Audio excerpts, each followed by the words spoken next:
네, 오늘은 이사야 29장 말씀입니다.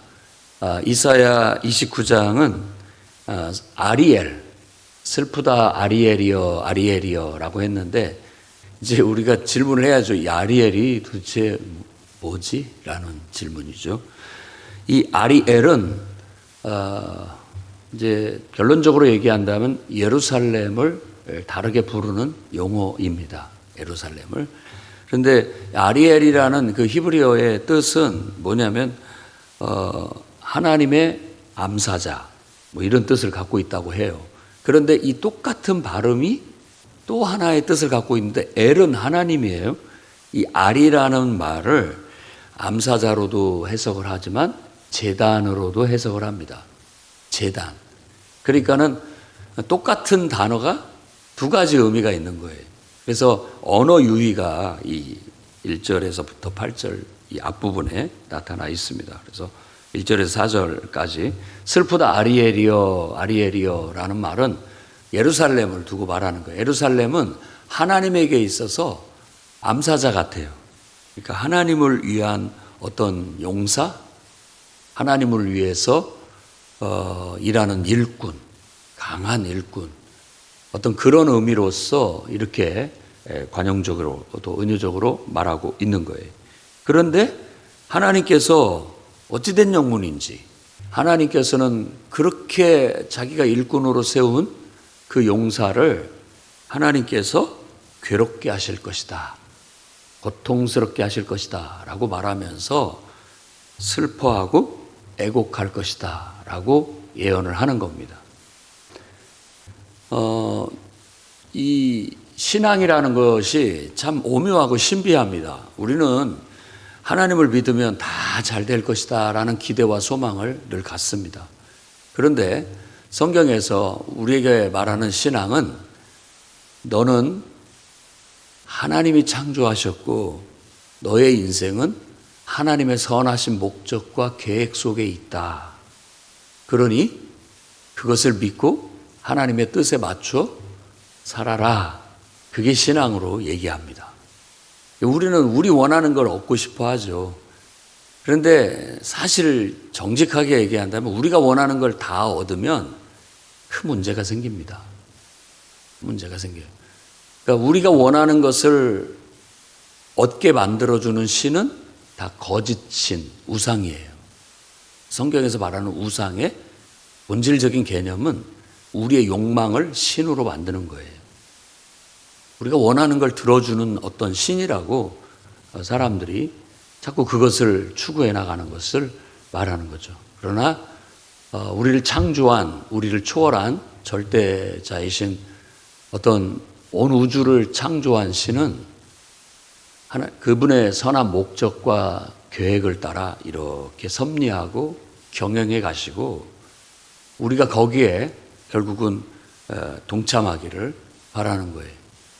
그러니까 우리가 우리 뜻대로가 아니라 하나님의 뜻에 맞춰서 살아가는 것, 그게 신앙입니다. 그래서 이런 신앙을 정교하게 우리가 훈련을 시키고 또 구체적으로 삶에서 경험할 수 있도록 이끄는 것이 이제 어떻게 보면 신앙 교육이고 훈련이라고 할 수 있는데, 신앙을 결단할 때 자기 자신을 하나님께 맡기도록 자꾸 요구를 합니다.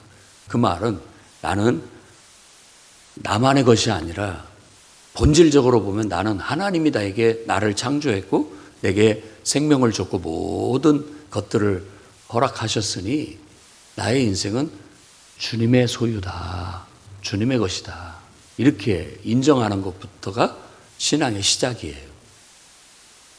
그렇다면 우리는 이제 이 부분에 있어서 굉장히 겸손해져야 되고 객관화돼야 됩니다. 그래서 나의 욕심대로, 내 좋아하는 대로 인생을 사는 게 아니구나. 어떤 높은 뜻, 하나님의 궁극적인 뜻과 선하신 목적과 계획에 맞추어 내가 그것을 적극적으로 찬양하고 지지하고, 요즘 선교 유세할 때 지지자들이 나는 이분을 지지합니다, 이 정책을 지지합니다 라고 하는 것처럼 하나님의 계획을 저는 적극적으로 찬성하고 지지합니다. 하나님이 온 세상을 이렇게 이끌어가는 거, 먼 미래의 비전을 제시하는 거 나는 굉장히 지지하고 거기에 적극적으로 찬성하고 나도 동참합니다. 이렇게 우리가 말하는 거, 이게 바로 하나님을 찬양하는 것이고 하나님을 예배하는 것이라고 할 수 있죠. 하나님은 아브라함을 택하시고 또 야곱의 후손들을 통해서 바로 그런 비전을 제시하시고 그런 하나님의 계획과 하나님의 이 경영에 적극적으로 찬동하는 무리, 공동체를 원하셨고 그런 공동체를 통해서 세계를 모든 사람들을 다 눈을 뜨게 해서 하나님을 알게 하고 바로 하나님을 배우게 하고 하나님을 섬기게 하는 그런 하나님 나라를 이루려고 했던 거예요. 사람들은 계속해서 알아서 하겠거니 했지만 계속 망각과 또 망각 속에 하나님을 잊어가고 자꾸 자기의 의식 속에서 현실이라는 눈앞에서 하나님이라는 보이지 않는 영적인 존재, 가장 소중한 생명의 근원 되신 존재를 자꾸 망각하고 살아가는 거예요. 그러니까 누군가는 계속 그것을 일깨워주고 이렇게 깃발을 세우듯이 일깨워줘야 되고 빛을 비추듯이 비춰줘야 됩니다. 그래야 사람들은 그나마도 잊어버리지 않고 각성을 하고 그렇지, 내가 이렇게 내 마음대로 내 욕심대로만 살면 안 되지. 나를 창조하신 분이 계시고 그분은 엄위하시고 그분은 공의로우시기 때문에 나는 그분께 맞춰, 그분의 선하신 뜻에 맞춰 나를 바꿔나가야 돼. 이런 마음을 갖게 만드는 거예요. 그래서 진짜 참신은 우리를 항상 끌어올립니다. 우리를 더 올바른 길로, 더 나은 삶으로 끌어올려요. 그런데 여러분들도 자녀를 키워봤으니까 알겠지만 그걸 자녀들이 싫어하는 것처럼 늘 부모가 이렇게 해라 저렇게 해라 하는 걸 잔소리처럼 생각하고 기분 나쁘게 생각하고 왜 자꾸 못하게 하느냐, 그런 나쁜 쪽으로만 생각을 하기 때문에 마음이 아프죠. 인간이 그런 거예요. 우리 심리가, 우리의 본성이 그런 마음으로 자꾸만 하나님을 오해하고 자꾸 깨닫지 못하는 그런 쪽으로 가는 거죠. 그러니까 우리의 본성을 따르면 하나님을 못 믿습니다. 여호수아 말처럼 너희는 하나님을 섬길 수 없다. 그런 마음으로는 하나님을 섬길 수 없다. 그래서 내려놔야 돼요. 그 본성을, 우리의 욕망을. 그래야 됩니다. 신앙으로 들어갈 수가 있어요. 올바른 길로 나아갈 수가 있는 거죠. 그걸 성경에서는 죽음으로 자꾸 얘기를 하고 있는 거예요. 은유적으로. 네가 죽어야 된다. 죽어야 다시 산다.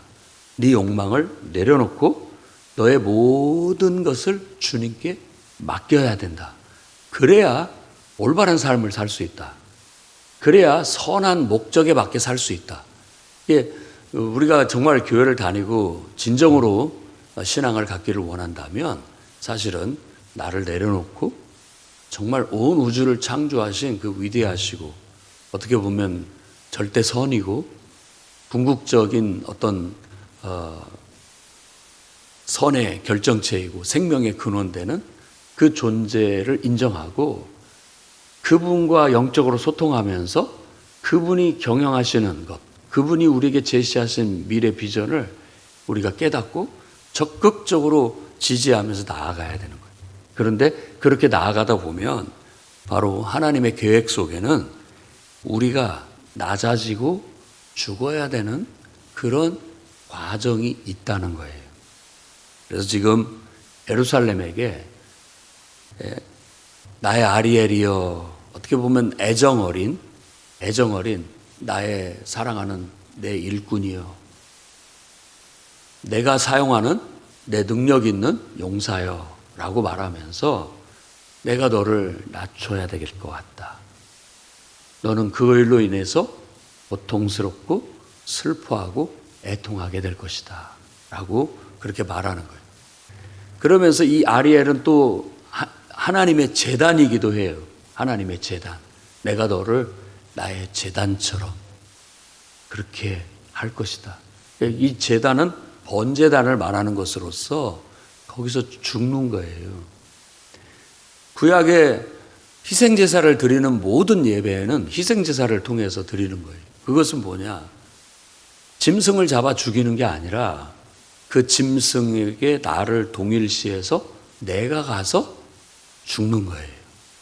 그게 예배의 본질이에요.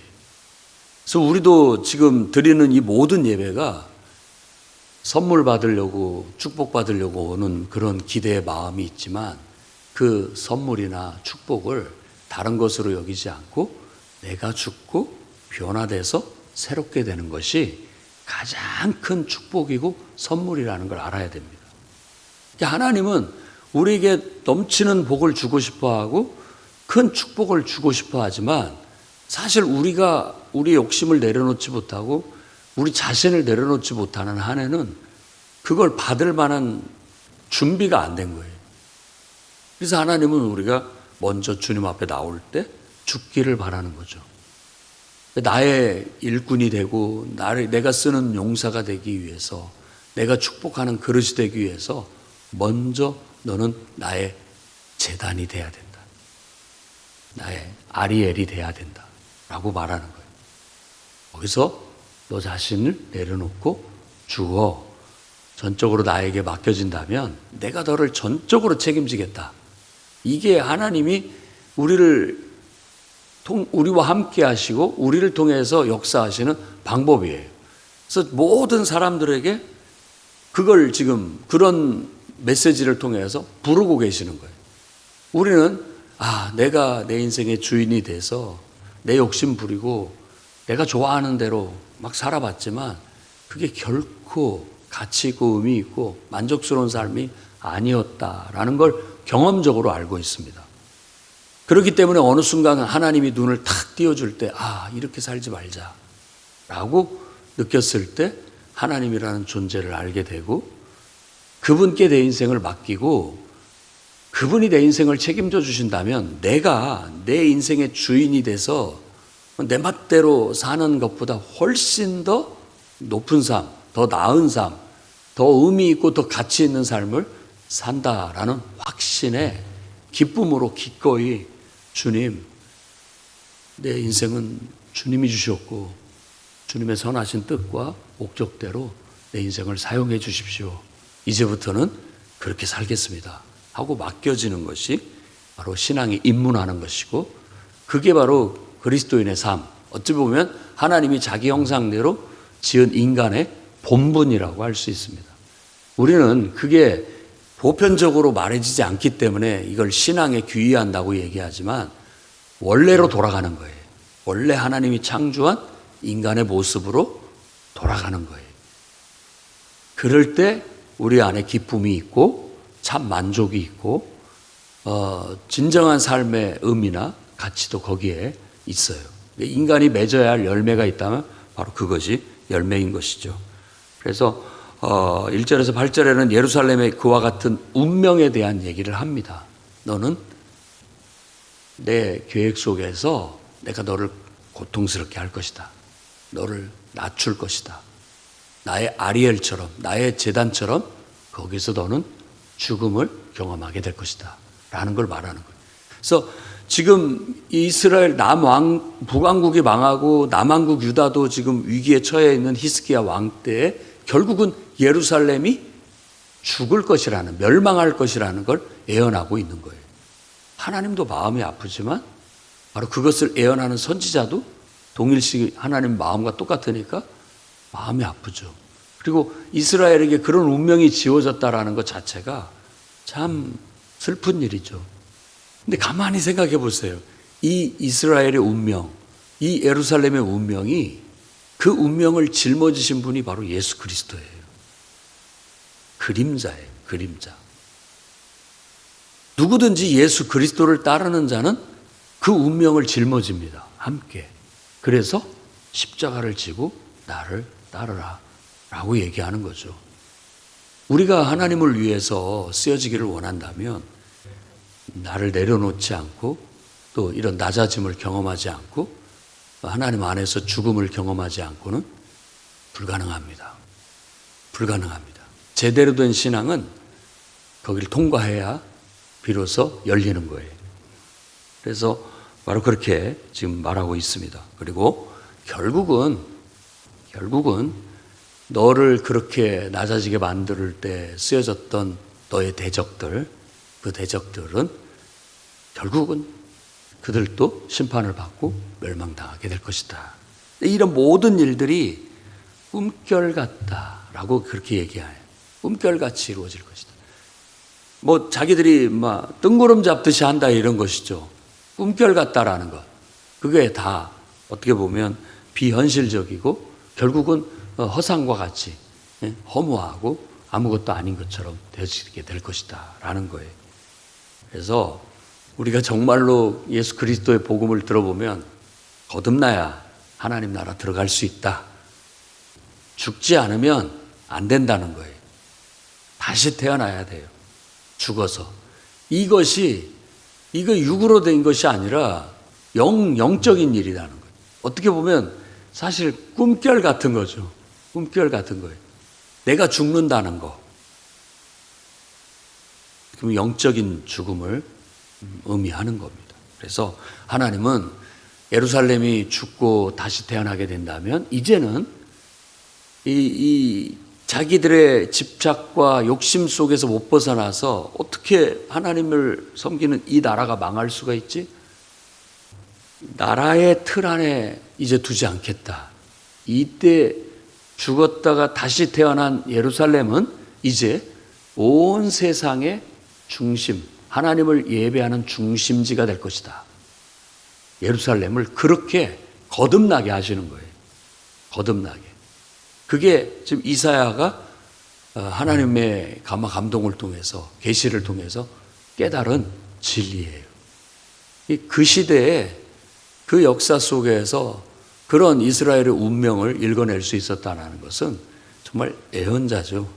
예언자이기에 그게 가능했던 것이고 또 그건 너무나도 위대한 가르침이었어요. 대부분의 사람들은 못 알아들었어요. 그래서 오늘 말씀에 하나님이 그들에게 깊이 잠들게 하는 영을 주셔서 눈을 보지 못하게 맹인이 되게 하셨다라고 그렇게 말을 합니다.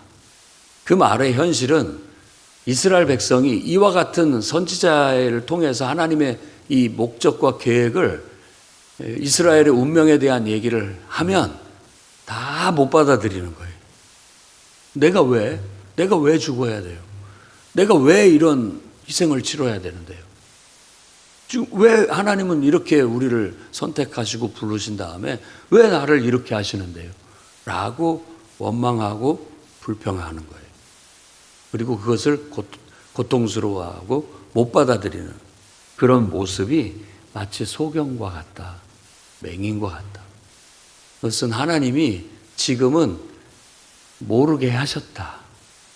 나중에 알게 될 것이다. 라는 거예요. 마치 그것이 이 계시가 내리긴 내렸는데 봉해진 계시 같아요. 닫혀진 계시 같아서 선지자들도 나도 모르겠다. 왜 하나님이 그렇게 하시는지 나도 모르겠다. 성도들이 목회자를 찾아와서 목사님 왜 하나님 저한테 이렇게 하실까요? 저도 모르겠습니다. 지금은 하나님께서 깨우쳐 주시지 않으니까. 그러나 이런 이사야서는 이런 말씀을 통해서 우리가 알 수 있는 것은 하나님의 무슨 선한 계획이 있겠지요. 그 말은 할 수 있습니다. 왜 내가 아파야 되는지, 왜 이런 문제가 생겨야 되는지 때로는 모르겠어요.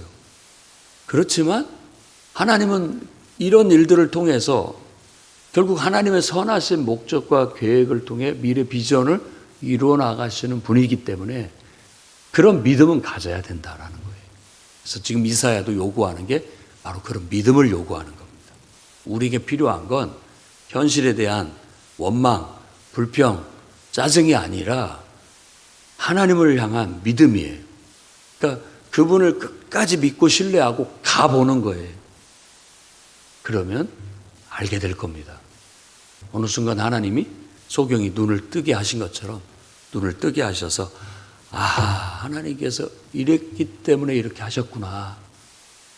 요셉도 그렇게 깨달은 것처럼 하나님께서 이렇게 우리 가족을 기근해서 구원하려고 또 온 세상을 기근해서 구원하려고 나를 그런 고통 속에 이끌어 이 자리에까지 오게 하셨구나 라는 걸 결국 알게 됨으로써 형들에 대한 원망이 사라졌죠.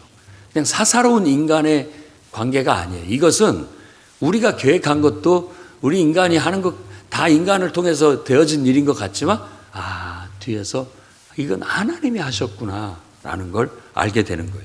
그래서 토기장이의 은유를 통해서 우리를 깨우치기를 원하는 거예요. 진흙과 토기장이의 관계. 우리를 빚으신 분이 계시고 우리는 그거 빚음을 받았는데 이 빚음을 받은 자가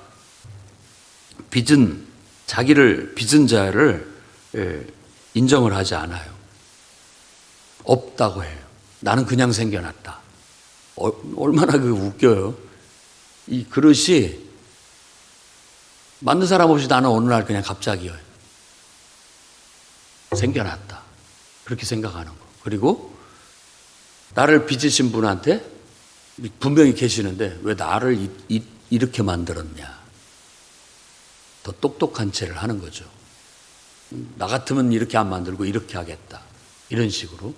왜 나에게 이렇게 하시느냐. 나 같으면 이렇게 하겠다. 이렇게 말하는 거. 그것이 우스운 일이다라는 거죠. 알고 보면 우리의 인생이 하나님께 드려지고 하나님에 의해서 쓰여지는데 때때로는 여러분들을 높이시기도 하시고 이렇게 낮추시기도 하시고 합니다. 그러나 궁극적인 목적은 하나님의 선하신 목적은 우리에게 생명과 평화와 우리에게 영광을 가져다 주는 거예요. 그러니까 우리는 그걸 믿어야 됩니다. 믿고 그리스도처럼 우리도 그 십자가를 지고 고난의 길을 그게 하나님의 뜻이라면 할 수만 있다면 이 잔을 내게서 옮겨 주십시오라고 기도는 하지만 그게 하나님의 내게 주신 운명이고 사명이고 뜻이라면 주님 뜻대로 하십시오.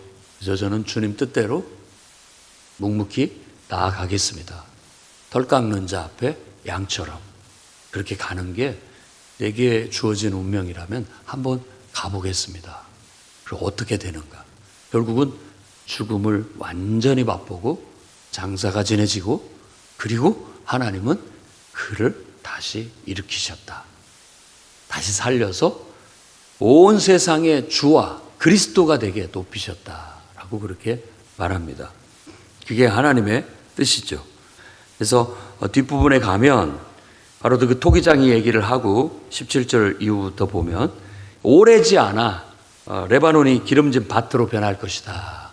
레바논은 험악한 산이에요. 아주 높은 산. 그런데 그게 밭으로 변할 것이다. 험악하고 고통스럽고 힘든 모든 것들은 이제 일순간에 다 사라지게 될 것이고 그날에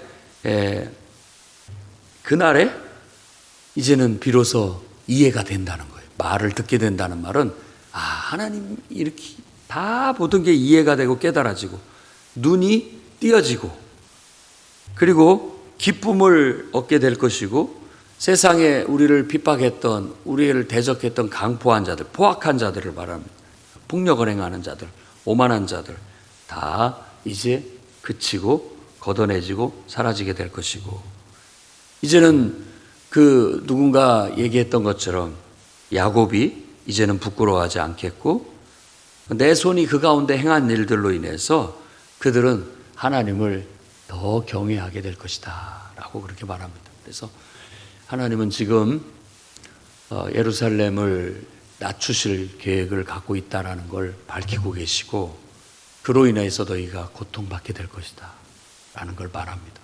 그러나 믿음으로 나를 믿고 잘 견뎌내고 그 길을 가라 라고 얘기하는 거죠. 때가 되면 너희들이 다시 회복되게 될 것이고 그때 더욱더 나를 경외하게 될 것이다. 나를 더 사랑하게 될 것이다 라고 말해주고 있고 그날에 너희의 총명이 그리고 생기고, 그리고 비로소 원망했던 마음, 불평했던 마음이 내가 잘못 생각했구나, 교훈을 얻게 될 것이다 라고 그렇게 말합니다. 할 수만 있다면 야곱이 요셉의 아들, 두 아들 므낫세와 에브라임을 두고 팔을 어긋 맞춰서 축복 기도를 했던 것처럼 우리도 그러기를 바랍니다. 두 아들은 하나는 내가 이제 다 잊어버렸다, 므낫세고, 또 하나는 두 배의 결실, 축복이에요. 그런데 그 둘째가 두 배의 결실, 축복, 두 배의 결실이었죠. 그런데 이렇게 야곱이 거꾸로 해요. 고통을 다 잊어버린 후에 고통을 이렇게 받을 만큼 받고 결국 잊어버리고 축복을 받는 게 요셉의 운명이었잖아요. 그런데 아버지 된 마음은 거꾸로 되기를 바랐죠. 축복을 많이 받아서 그런 고생은 안 했으면 좋겠다. 그게 아마 모두의 바람일 거예요. 아마 하나님께서는 그렇게도 분명히 우리를 사용하시고 그렇게도 축복해 주실 거예요. 하지만 또 하나님의 위대한 역사, 하나님의 영광을 위해서는 때때로 우리가 고난을 받을 수 있다는 사실을 기억해야 됩니다. 그리고 그런 고난은 영광스러운 거예요. 어쩌면 더 평탄하고 더 안일한 삶을 사는 것보다도 그 고난을 통과하는 것이 훨씬 더 가치 있고 의미 있는 삶일 수 있다는 거예요. 우리가 준비만 되어 있다면, 그걸 이겨낼 수 있는 믿음만 있다면. 그래서 여러분들이 믿음의 분량껏 하나님 앞에 붙들려 쓰임받는 인생이 되기를 주의 이름으로 축원합니다. 기도하겠습니다. 거룩하신 주님, 위대한 하나님 말씀 앞에 겸손히 주님을 경배합니다. 하나님의 선하신 뜻과 계획을 따라 주님 뜻을 이루시옵소서. 우리는 주님의 것이오니 주님께 의탁합니다. 우리를 귀하게 쓰시든 낮추셔서 쓰시든 하나님의 뜻대로 우리가 나아가 보려고 합니다. 주님, 우리 믿음이 흔들리지 않게 하시고 환난 가운데서도 굳건하게 주님의 뜻을 따르게 해 주옵소서. 예수님 이름으로 기도드립니다. 아멘.